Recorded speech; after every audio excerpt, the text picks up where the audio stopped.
திருவண்ணாமலை அண்ணாமலையார் கோயிலில் ஐப்பசி மாத பௌர்ணமியை முன்னிட்டு கல்யாண சுந்தரேஸ்வரர் சன்னதியில் அன்னபிஷேகம் நடைபெற்றது. திருவண்ணாமலை அண்ணாமலையார் திருக்கோயிலின் 5ஆம் பிரகாரத்தில் அமைந்துள்ள கல்யாண சுந்தரேஸ்வரர் சன்னதியில் ஐப்பசி மாத பௌர்ணமியை முன்னிட்டு மூலவருக்கு 50 கிலோ அரிசி, கேரட், பீன்ஸ், வாழைக்காய், தக்காளி, வெண்டைக்காய், கோஸ், அவரைக்காய் உள்ளிட்ட காய்கறிகளை கொண்டு சுவாமிக்கு சிவாச்சாரியார்கள் வேத மந்திரங்கள் முழங்க அன்னாபிஷேகம் செய்யப்பட்டு தீப ஆராதனை விமர்சையாக நடைபெற்றது.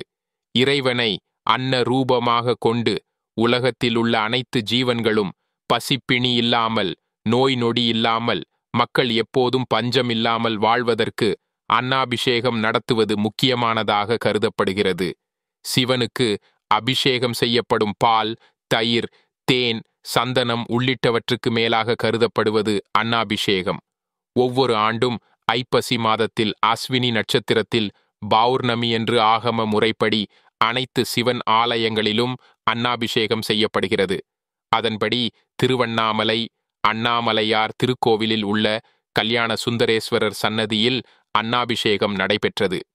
இதேபோல் கிரிவல பாதையில் உள்ள திருநேர் அண்ணாமலையார் சன்னதியில் 150 கிலோவில் சாதம் வடித்து காய்கறிகள் படையலிட்டு தீபா ஆராதனைகளுடன் கூறி அன்னாபிஷேகம் நடைபெற்றது.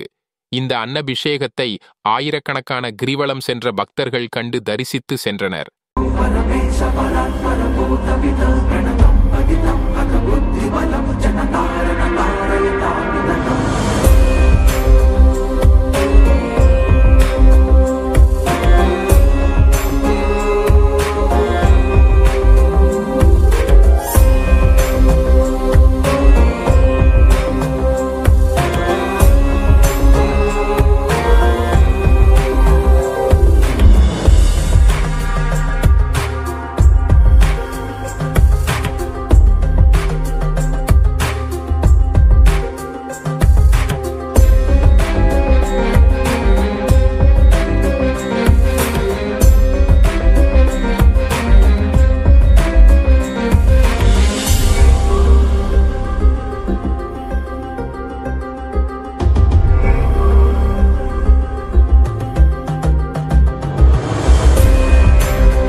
நமது பகுதி செய்திகளை முழுமையாக அறிந்து கொள்ள உங்கள் சாணக்கியன் செய்தி சேனலை சப்ஸ்கிரைப் செய்து கொள்ளுங்கள்.